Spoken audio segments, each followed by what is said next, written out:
मैं हूं योगेंद्र, आप देख रहे हैं खास खबर में हम बात करेंगे मेंटल हेल्थ की। जब हम चर्चा कर रहे हैं तो दुनिया के कई मुल्कों में इसको लेकर के अवेयरनेस कैंपेन हो या फिर बच्चों को मोटिवेट करने की बात हो, वो सब जगह किया जा रहा है। और world mental health day, caring की आवश्यकता है। वक्त ऐसा है कि टेक्नोलॉजी के साथ साथ बहुत सारे लोग हैं, कोई डिप्रेशन में जा रहा है, कोई किसी न किसी तरह के तनाव में है। आखिर क्यों? ये भी कहा जाता है कि पहला सुख निरोगी काया।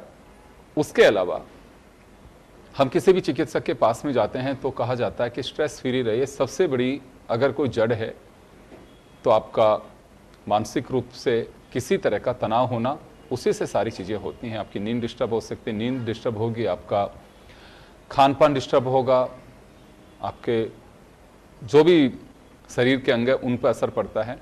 और कहा जाता है कि सबसे बड़ी जड़ तनाव है, तनाव वहीं से होता है। और आज हमारे साथ इस पूरे मुद्दे पर चर्चा करने के लिए तीन हमारे साथ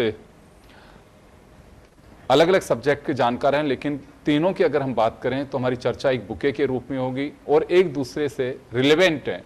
हमारे साथ डॉक्टर मनस्वी गौतम हैं, जयपुर के जाने माने मनोचिकित्सक हैं। ममता शेखावत जी हैं हमारे साथ, समाजशास्त्री हैं। डॉक्टर साहिल त्रिवेदी हैं हमारे साथ, मोटिवेशनल स्पीकर हैं। मैं डॉक्टर साहब आपके पास में आना चाहूँगा। वाकई अभी लगता है कि जो दिन 1992 में इसे तय किया था और उसके बाद की आज की परिस्थितियों में बड़ा अंतर है। उस समय ज़रूरत महसूस की होगी, लेकिन आज मुझे लगता है कि खास रूप से इसे प्रासंगिक माना जाना चाहिए। और हो सकता है उस समय के विद्वानों ने इसे उसी वक्त एक डे के रूप में तैयार करके मुकर्रर कर दिया, लेकिन अब तो लगता है कि इसकी बड़ी आवश्यकता है। हम देखते हैं अक्सर सेमिनार्स में भी सुनते हैं। कुछ दिन पहले आप लोगों ने भी एक नेशनल इंटरनेशनल सेमिनार यहाँ पे जयपुर के एक 5 सितारा होटल में की थी। तब भी एक मजमून जो सामने निकल के आ रहा था कि स्ट्रेस फ्री होने की बात सब करते हैं, लेकिन दुनिया स्ट्रेस है इस वक्त। और तनाव को टेंसी भी लोग कहते हैं कि क्यों इतने टेंशन हो रहा है। तो सर, इसका कुछ उपचार है या वास्तव में हम खुद ही इसे बना रहे हैं और उसकी जड़ भी हमारा स्वभाव, हम ही लोग, हमारा खान पान, हमारा रहन सहन, और सॉल्यूशन भी इसी में बताया जाता है। तो फिर ये कैसे मैनेज होता है? जड़ भी हम ही हैं और इसका सॉल्यूशन भी हम ही है। देखिए, आपकी बात तो बिल्कुल सही है कि जड़ में भी हम हैं और समाधान में भी हम हैं। देख, मानसिक स्वास्थ्य जो है वो एक ऐसी परिकल्पना है जिसमें बहुत सारे आयामों का समावेश है। चाहे हम उसमें व्यक्ति के बायोलॉजिकल नेचर को हम शामिल करें, उसकी सोशल नेचर को शामिल करें, उसके एनवायरनमेंट को शामिल करें, उसके आर्थिक और जितने भी पर्सनल तनाव हैं उन सब को शामिल करें, उसकी कुसंगतियों को शामिल करें। जो भी चीज़ व्यक्ति के जीवन को किसी भी प्रकार से प्रभावित कर रही है और उसकी वजह से मानसिक उद्वेलन अगर हो रहा है तो मानसिक स्वास्थ्य से संबंधित है। अब चूंकि ये विषय इतना डाइवर्जेंट है, इतनी सारे इसमें विधाएं शामिल हैं कि उनको एक साथ समरूप करना थोड़ा मुश्किल घटक है। और इसीलिए इस फील्ड में जब काम करते हैं तो बहुत सारे लोग मिलके एक साथ इसमें काम करते हैं।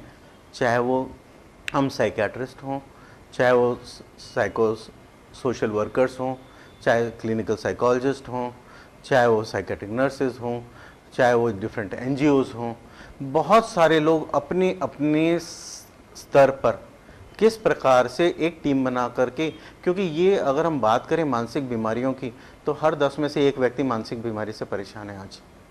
तो इतना बड़ा एक समूह है जो कि आवश्यकता है जैसे इलाज की, आवश्यकता है जिसे बातचीत करने की, आवश्यकता है जिसे सुनने की, आवश्यकता है जिसे चर्चा करके उस समाधान देने की।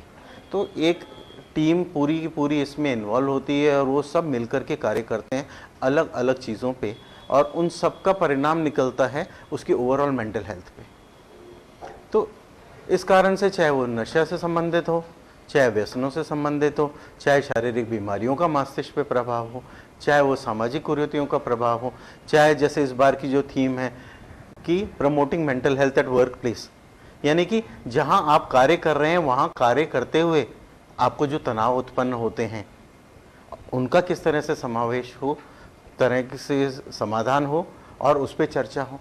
तो इस तरह से हर फील्ड जो लाइफ की है वो इससे जुड़ी हुई है, उसके ऊपर इसमें कार्य करने की आवश्यकता है। बिल्कुल आप सही कह रहे हैं और चिंता की बात भी है। और सुकून इस तरह से है कि वाकई अगर थोड़ा सा हम अपने आप पे फोकस करें तो काफ़ी कुछ इससे निजात पाई जा सकती है। मैम आपके पास में आना चाहूँगा। ममता मैम, क्या लगता है आपको कि समाज का जो ताना बाना है वो थोड़ा सा छिन्न भिन्न होता दिखाई दे रहा है? थोड़ा सा मैं कह रहा हूँ एक सुकून देने के लिए, अदरवाइज तो बहुत ज़्यादा छिन्न भिन्न हो चुका है। एक बड़ा कारण है ये? जी योगेंद्र जी, आप जो बोल रहे हैं बिल्कुल सही है। हमारा जो समाज है, इसका बदलता हुआ परिवेश जो मानसिक स्वास्थ्य है, इसको बहुत डीप तक अफेक्ट कर रहा है। और मेरा एक कंसर्न है कि आज आप देखें, हम चारों तरफ आधुनिकता है और हम साइंटिफिक और टेक्नोलॉजी और बहुत ही मॉडर्नाइज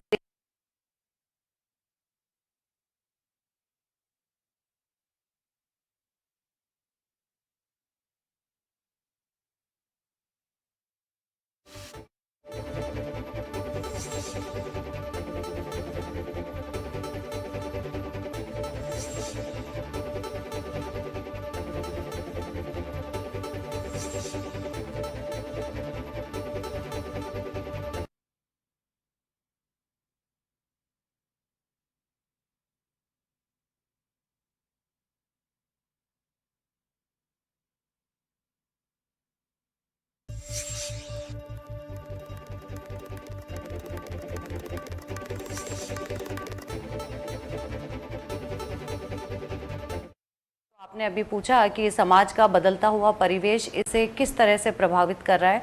तो देखिए, जो कंपटीशन है, जो एक कॉन्सेप्ट है to fit in the society, आप देखिए छोटे बच्चे से लेके अडोलसेंस और लेके आप मिडिल एज से लेके ओल्ड एज तक, सब किसी न किसी कारण से आज तनाव का शिकार है। बच्चा देखिए, आप छोटा बच्चा, उस पर इतना पढ़ाई का प्रेशर है या पेरेंट्स की आप एक्सपेक्टेशन मान लीजिए, स्कूल में जाता है बच्चा, कंपटीशन, एक थ्रोट कट थ्रोट कंपटीशन चल रहा है, फिर एक पीयर प्रेशर, एक सोशल जो ये मीडिया चल रहा है, मतलब इतना कुछ ओपननेस समाज में आ गई है कि ये जो एक कोमल मन है बच्चों का, मैं अभी बच्चों के बारे में बात करी, वो समझ ही नहीं पाता है कि क्या उन्हें एक्सेप्ट करना चाहिए, क्या सही है और क्या नहीं। तो एक जो आधुनिकता के नाम पर जो इतना खुलापन आया है, तो बच्चे उसको समझ ही नहीं पा रहे हैं, ना वो खुलकर बोल पा रहे हैं। मुझे याद है, हम बचपन में स्कूल से आने के बाद हमारे पास समय होता था खेलने का, कूदने का, अपने परिवारजनों के साथ बैठ के बात करने का। आज का बच्चा दौड़ रहा है, स्कूल से आने के बाद वो ट्यूशन जा रहा है या स्पोर्ट्स में भी जा रहा है, और तरह तरह के मानसिक दबाव उस पर हैं। पढ़ाई में एक्सेल करना है उसे, स्पोर्ट्स में भी उसे अच्छा प्रदर्शन करना है। आप देखें एक्स्ट्रा करिकुलर एक्टिविटीज़, तो वहाँ भी उसको अच्छा साबित होना है। तो ये सारी चीज़ें मिलाकर एक बच्चे पे बड़ा दबाव डालती हैं। तो कहीं ना कहीं ये जो सारी चीज़ें हमारे आसपास बदल रही हैं, तो ये डिप्रेशन है या एक प्रेशर का काम कर रही हैं। तो ये this is the need of the time that हम सबको मिलकर, आप देखें कि इस पूरे समाज को एकजुट होकर इस बारे में ओपननेस लानी होगी। हमें एक कंफर्टेबल एनवायरनमेंट प्रोवाइड करना होगा कि बच्चा हो या मिडिल एज या कोई भी हो, जो खुलकर इस बारे में बात कर सके। आप देखें आज बाहर की कंट्रीज में they are very open, they respected. जितना फिजिकल फिटनेस को वो लोग इंपॉर्टेंस देते हैं, उतनी ही वो मेंटल हेल्थ को भी इंपॉर्टेंस देते हैं। हमारे यहाँ एक टैबू है, ये एक ठप्पा लगा दिया जाता है। अगर आपने कहीं कह दिया कि मैं बीमार हूँ या मैं डिप्रेशन में हूँ, तो उसको पागल बोल दिया जाता है। तो लोग डरते हैं एक समाज में एक कि मेरी कोई इमेज ऐसी ना बना दी जाए कि मैं पागल हूँ। बच्चे हैं या कोई भी है, वो खुलकर सामने आना ही नहीं चाहता। तो देखिए, एक खुला वातावरण अगर हम देंगे, तभी हमारे बच्चे हैं या हम सब लोग हैं वो मेंटली स्ट्रांग और मेंटली हेल्थ अब उसको बरकरार रख पाएंगे। तो ये हमारे सभी को मिलकर इसको एक टैबू ना समझ के, एक नीड ऑफ द आवर समझ के, इसको रिस्पेक्टफुली एक्सेप्ट करने की ज़रूरत है। और एक कंफर्टेबल एनवायरनमेंट हमें सभी को प्रोवाइड करना है कि आपको जब ऐसी कोई नीड हो तो आप खुलकर इस बारे में बात कर सकें। बिल्कुल वही बात है। एक तो सबसे बड़ी बात ही है कि समाज का जो ताना बाना, मैंने कहा कि छिन्न भिन्न डायलॉग का बड़ा अभाव है। पेरेंट्स से बच्चों से बात नहीं करते हैं, बच्चे पेरेंट्स से बात नहीं करते, सब अपनी दुनिया में। और कुछ जो टेक्नोलॉजी है उसका सोचा तो यही गया होगा कि टेक्नोलॉजी का यूज करके लोग आगे बढ़ेंगे, बढ़ भी रहे हैं, मैं उसे खारिज नहीं करूंगा। लेकिन वो टेक्नोलॉजी हमारे लिए बड़ी मुसीबत भी बनी है। खासकर लोग कहते हैं कि मोबाइल फ़ोन, 4 लोग अगर घर में तो चारों ही मोबाइल पे लगे हुए हैं, खाना भी खा रहे हैं तो मोबाइल पे बात हो रही है उनकी। ये कुछ चीज़ें ऐसी हैं कि जो मुझे लगता है कि थोड़ा सा हमें उस ओर लेके जा रही है। मैं साहिल जी के पास में जाना चाहूँगा। मैं बच्चों से अपेक्षाएं बहुत सारी होती हैं। अभी मैं एक आंकड़ा देख रहा था कि 14 साल तक की एज ग्रुप में 50% बच्चे डिप्रेस्ड हैं, वो किसी न किसी तरह के तनाव का शिकार हैं। तो अगर अभी से ये स्थिति है, जिस भारत के युवा और भारत का भविष्य हम कह कर के वर्षों से सुने आ रहे हैं, अगर वही डिप्रेस्ड है तो फिर आगे क्या तरक्की कर पाएंगे हम? एक्चुअली हमारे स्कूल्स में या हमारे घरों में, परिवार में, सोसाइटी में बहुत ज़्यादा उम्मीद बढ़ गई है बच्चों से, और यही कारण है कि बच्चे डिप्रेस्ड हैं। हर कोई पेरेंट्स एक्सपेक्ट करते हैं कि मेरा बच्चा टॉपर हो, 100 में से 100 मार्क्स अचीव करे, और वो स्पोर्ट्स में भी अच्छा हो, वो आर्ट एंड क्राफ्ट में भी अच्छा हो, एक्स्ट्रा करिकुलर एक्टिविटीज़ में भी अच्छा हो, हर जगह अच्छा हो। लेकिन कभी भी हम लोग मॉरल स्पिरिचुअल वैल्यूज़ पे बात नहीं करते, उनकी मेंटल हेल्थ पे बात नहीं करते, कभी भी हम कम्युनिकेट नहीं करते कि बच्चे की क्या नीड्स है, बच्चा क्या चाहता है, बच्चे की पेरेंट्स से क्या एक्सपेक्टेशन है, या बच्चे को कौन सी प्रॉब्लम फेस हो रही है। जैसे ममता जी ने और आपने अभी कहा कि there is a very big communication gap, और जहाँ भी जब भी मेरे पास काउंसलिंग के लिए भी बच्चे आते हैं तो मैं पाती हूँ कि उन बच्चों को ज़रूरत है अपने मन की बात को कहने की। कभी किसी ने उनके साथ चीटिंग किया या किसी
साहिल जी, जी,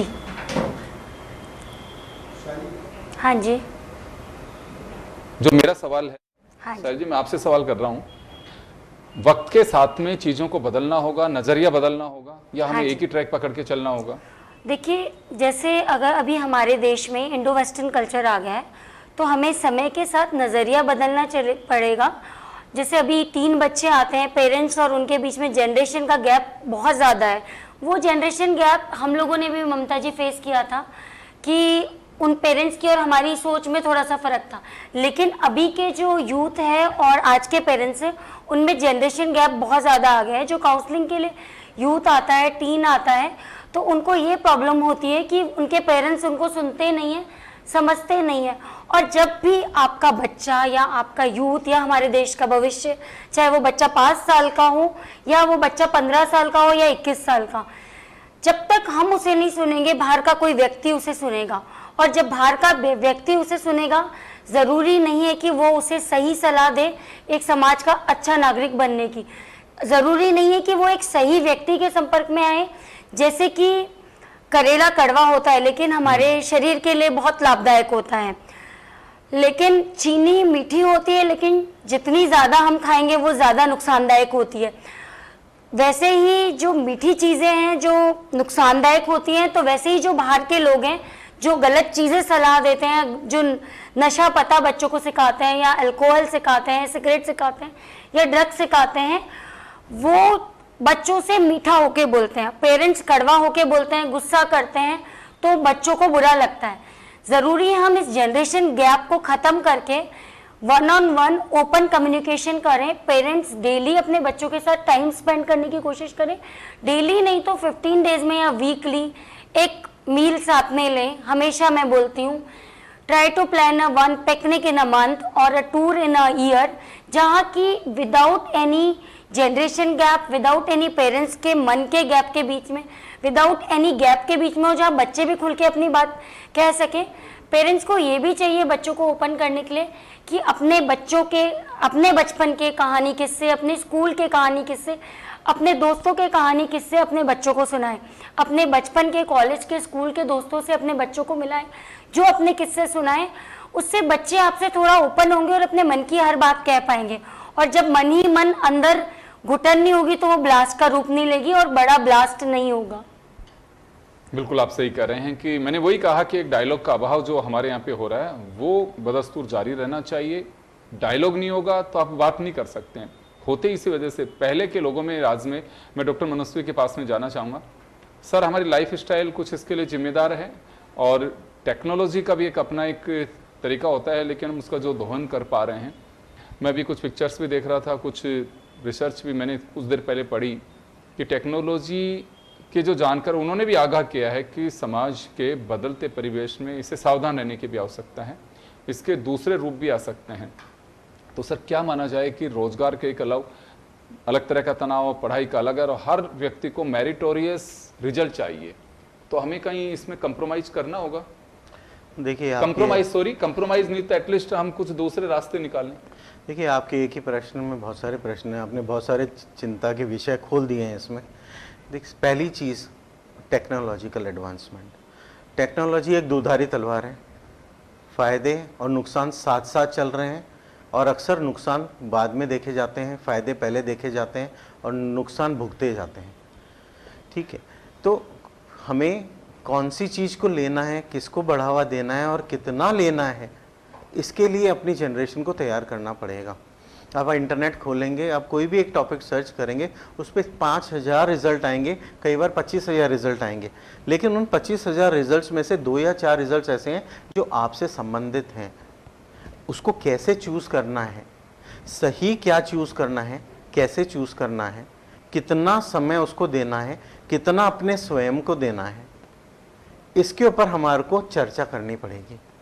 जब हम इस पर चर्चा करेंगे तो बच्चा उसका जुडिशियस यूज़, जिसे हम कहते हैं, सही चयन करना कि मेरे को अगर ये प्रॉब्लम सॉल्विंग के लिए मैं टेक्नोलॉजी को यूज़ कर रहा हूँ तो अच्छी बात है, लेकिन अगर मैं इसको और अन्य कारणों के लिए काम में ले रहा हूँ जो मेरे ध्यान को भटकाएंगे, जो मेरे चित्त को दूसरी तरफ दिशा में ले जाएंगे और मैं अपने गोल से विमुख हो जाऊँगा, तो गलत है। दूसरी चीज़, बच्चा जिज्ञासु होता है। आप उसकी जिज्ञासा शांत नहीं करेंगे तो कहीं ना कहीं से वो अपने उत्तर पाने की कोशिश करेगा। आप नहीं देंगे, कोई और देगा। अभी जैसे कहा, बहुत सारे लोग बैठे हैं उत्तर देने के लिए, लेकिन साथ ही साथ उनके अपने छुपे हुए एजेंडाज हैं जिसके लिए वो जुड़ना चाहते हैं।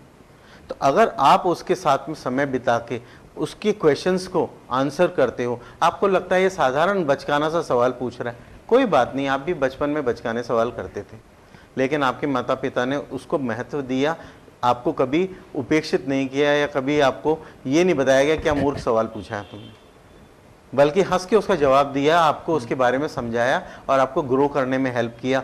वही आज हमारी परिस्थिति है अभिभावक के तौर पे कि हमें वो चीज़ समझानी है, वो चीज़ हमको बतानी है, तो फिर बच्चा उस चीज़ को दूसरी एंगल से ढूंढने की कोशिश नहीं करेगा। दूसरी एक चीज़ आपने जो बात करी थी पढ़ाई से संबंधित, रोजगार, पढ़ाई, फॉर्चुनेटली अनफॉर्चुनेटली कोविड आया जी। कोविड के अंदर जितने लैपटॉप्स की बिक्री हुई वो मेरे ख्याल से अपने आप में कीर्तिमान है। मोबाइल फोन्स भी, लैपटॉप, मोबाइल फ़ोन, हर कुछ, सारे स्कूल ऑफलाइन से ऑनलाइन मोड पे चले गए, सारे के सारे इंस्टीट्यूट्स ऑनलाइन मोड पे काम करने लग गए, हम लोग एज अ प्रोफेशनल टेलीमेडिसिन पे चले आए। ठीक है, दूर गांव में बैठे हुए मरीज को वहीं की वहीं देखा जा रहा था, वहीं की वहीं उसकी पर्ची लिखी जा रही थी, वहीं की वहीं उसको दवाई पहुंचाने का इंतजाम किया जा रहा था, क्योंकि सारे साधन बंद थे। तो कहीं ना कहीं हमारे को इस कोविड ने एक बहुत बड़ा उछाल दिया है, एक ऑल टुगेदर नए प्लेटफॉर्म पे हमको लॉन्च कर दिया है। अब उस नए प्लेटफॉर्म को जिम्मेदारी पूर्वक हम किस तरह से निभाते हैं ये हमारे पे है। क्या हम उसका सही रूप में इस्तेमाल कर रहे हैं? अगर हम सही रूप में इस्तेमाल कर रहे हैं तो हमारे लिए बून है ये। अगर हम इसको गलत रूप से इस्तेमाल कर रहे हैं, छद्म रूप से इस्तेमाल कर रहे हैं, अन्य एजेंडाओं के लिए काम में ले रहे हैं, तो ये हमारे लिए एक अभिशाप है। तो अभिशाप है या बून है, ये हम खुद तय करते हैं। टेक्नोलॉजी हमें नहीं बताती है, हम टेक्नोलॉजी से क्या चीज़ चाहते हैं, क्या हम उससे लेना चाहते हैं, वो हमारे पे निर्भर करता है। तीसरी चीज, मैं एक चीज और कहना टेंजेंशियल चाहूंगा। थिंकिंग क्या हमको लानी पड़ेगी। अभी आपने खरा इसमें आपने बताया भी कि टेक्नोलॉजी है आपके पास में, लेकिन आपको उसमें से ऐसा नहीं हो कि टेक्नोलॉजी का बेजा दोहन करने से इसके विपरीत। मैं देखता हूँ कई बार कि मेरे को जुकाम बुखारी हो रहा है कि क्या, तो इसी से गूगल सर्च करके लेने लग गए कि मुझे कौन सी मेडिसिन लेनी चाहिए, मेरे बाल झड़ रहे हैं, क्या लेना चाहिए। इसके साइड इफेक्ट्स भी बहुत सारे हैं। तो यहाँ कहना चाहेंगे कि वास्तव में जिसने पढ़ाई की है उसी से आप सलाह लें। ये बात सही है आपकी बिल्कुल, और इसके अंदर एक पहलू और जुड़ा हुआ है, वो है कॉमर्स। आज की तारीख में बहुत सारी चीज़ें जो प्रोजेक्ट की जाती हैं वो पेड प्रोजेक्शंस होते हैं जो हमें नहीं बताए जाते। देखिए, आप एक चीज़ मान के चलिए कि अगर कोई चीज़ आपको फ्री मिल रही है तो दुनिया में फ्री तो कुछ भी नहीं है। तो if you are getting something for free, that means you are a fees.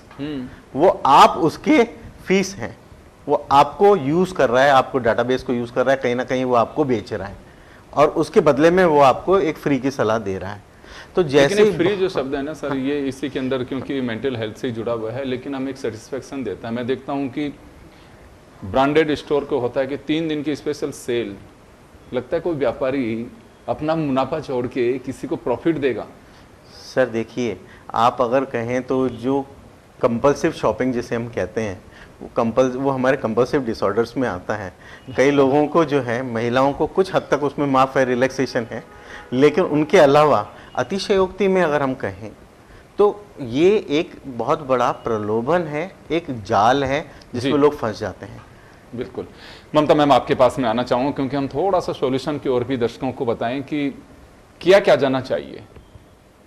Solution के लिए हमें रूट लेवल पर काम करना होगा। तो यहाँ परिवार और परिवार के जो भी मेंबर्स हैं उनकी जिम्मेदारी यहाँ बहुत ज़्यादा बढ़ जाती है। देखिए, बच्चा अगर किसी कारणवश किसी वजह से अपसेट है तो आप as a parent, I am requesting parents specially through this medium, आप अपने बच्चे को ऑब्जर्व करते हैं, वो बच्चा उदास है, उसने खाना नहीं खाया है या उसका बिहेवियर रेगुलर डे से कुछ हटकर है, तो आप बैठें, समय निकालें, जानने की कोशिश करें कि क्या कारण है।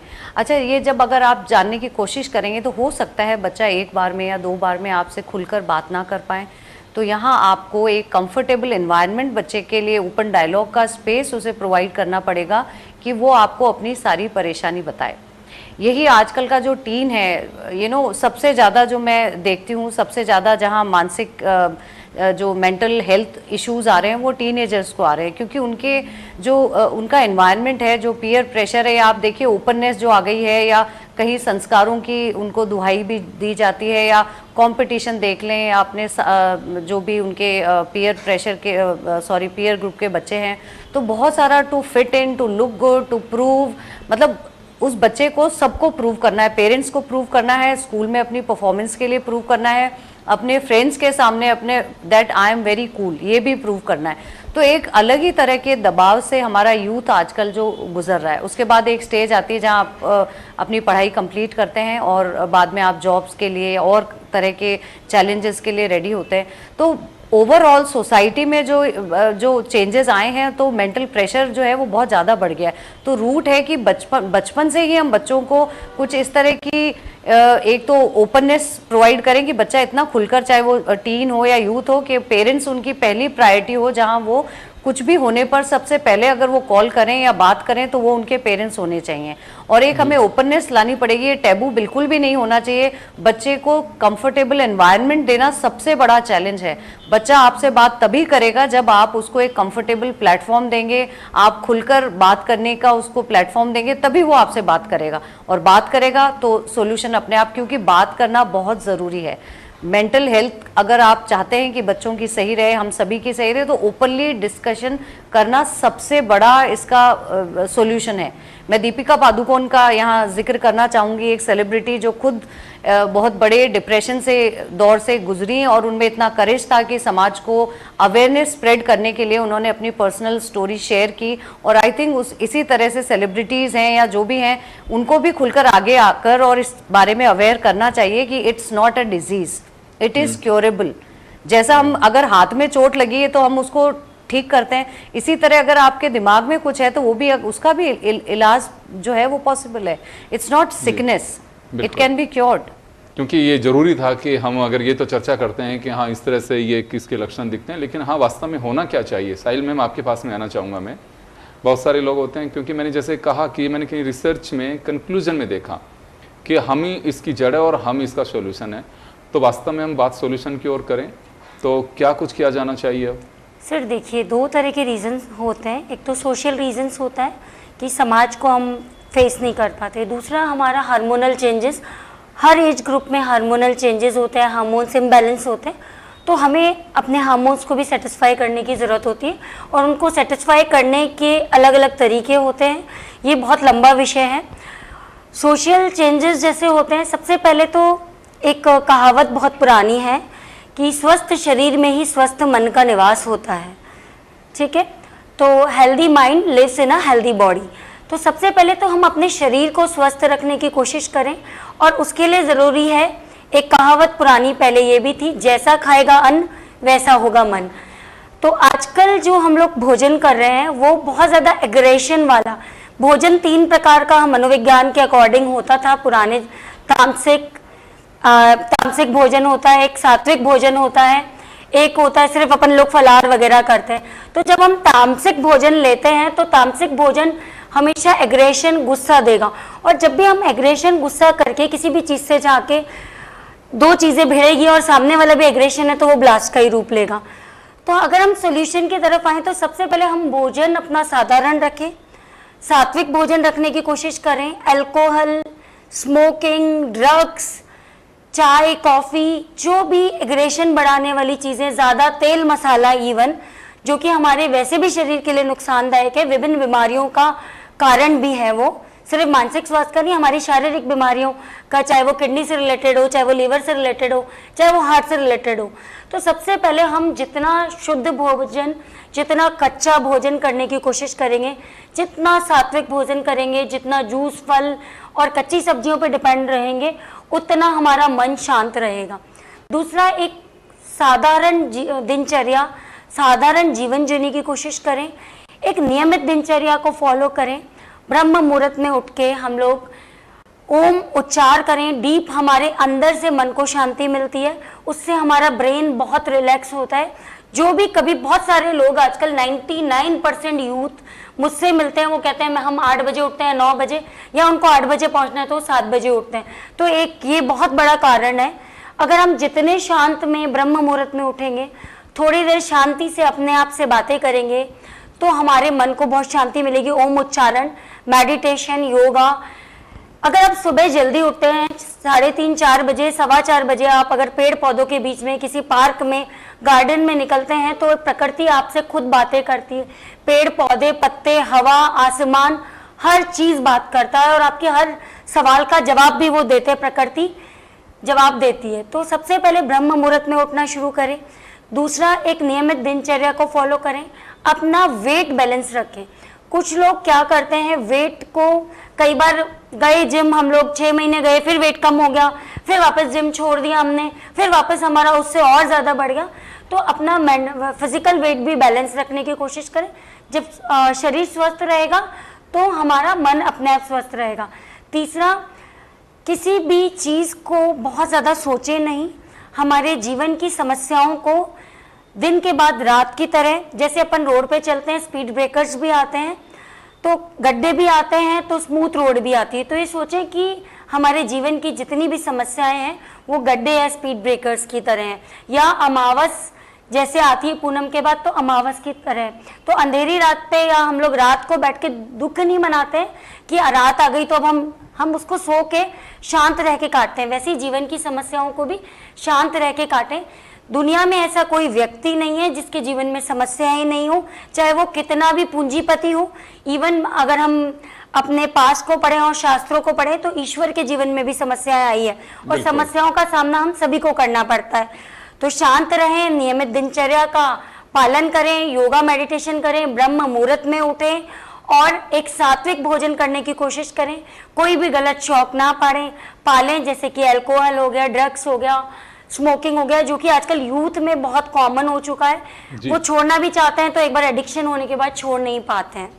चलिए, बिल्कुल। और मुझे लगता है कि समय कम है लेकिन बड़ी सार्थक चर्चा है और जरूरी है ये, एटलीस्ट जो प्लेटफॉर्म पे जहाँ पे भी बात हो सके वो करनी चाहिए, खुल के बात करनी चाहिए, इसमें कोई संदेह नहीं है।